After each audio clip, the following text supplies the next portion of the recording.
gi kaka nyithindi. Aparo ni mano miyo joma miyo ka ene tich mar puonjo to ong'iyo nyithindo gi kaka mage.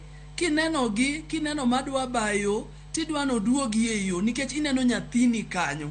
So that nurturing, one naturals. Gimoro amora momiyi tidwani mondo o reproduce, mondo grow, mondo bed gi teko. Mano gweth ma Nyasaye omiyowa. To kaka sani wanyalo wacho ni in kaka Elizabeth isetiyo kod gweth ma kamano yo machalo nade ahinya to e mbalariany ma Kigali ma ipuonje kata intiere gi sani? Kaka an background na en counseling psychology. Kata jahoch. Aseyudo ka mano osemiya teko nikech kapuonjo nyithindo tang'iyo gi wang' mar jahoch. Anyalo luongo gi, nitie sama akwiny kaka japuonj, nitie bende sama ajahocho ma nyathi nyalo biro ira ma pimna gima chande kendo anyalo wuok oko ma konye kaka nyathina.